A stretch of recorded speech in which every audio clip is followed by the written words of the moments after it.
Hi guys, আজি এটা ট্ৰাইচেপৰ exercise দেখুৱাব ওলাইছোঁ কেনেকৈ কৰিব লাগে।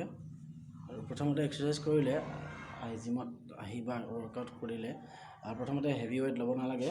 প্ৰথমতে লাইট ৱেইটেৰে আৰম্ভ কৰিব লাগে। যোন ধৰা হ'ল এইটো মই আঢ়ৈ কেজি লৈছোঁ, জাষ্ট মানে ৱাৰ্ম আপৰ কাৰণে। এইটো ট্ৰাইচেপৰ এক্সাৰচাইজত পৰি যাব।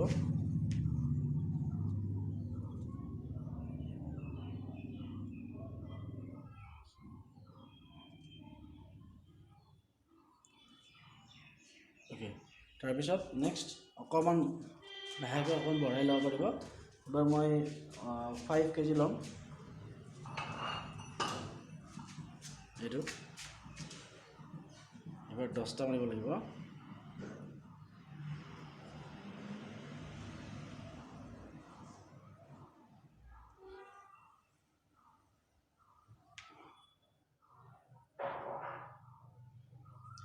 ইয়াৰ পিছত লাষ্ট ছেট অকণমান ৱেইট লৈ কিনে মাৰিম। সেইটোত মানে জাষ্ট 15 কেজিমান মাৰিম। হ'ব, অকণমান ৰৈ দিব।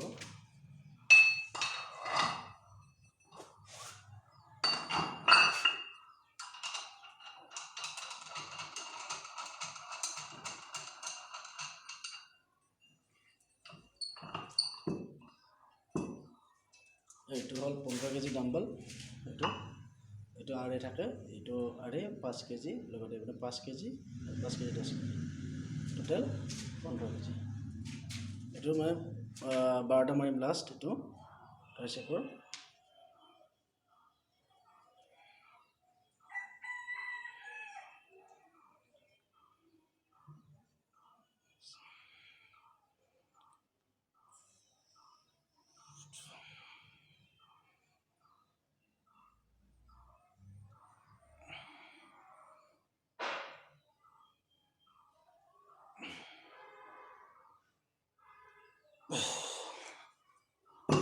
এনেদৰে 3টা ছেট মাৰিব লাগিব।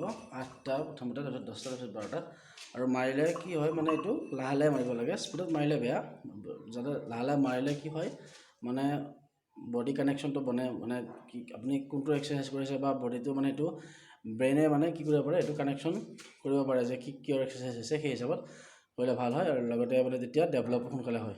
গতিকে সদায় স্বাস্থ্যৰ প্ৰতি গুৰুত্ব দিয়ক, আৰু এনেধৰণৰ ভিডিঅ' পাবৰ কাৰণে চেনেলটো ছাবস্ক্ৰাইব কৰি থ'ব।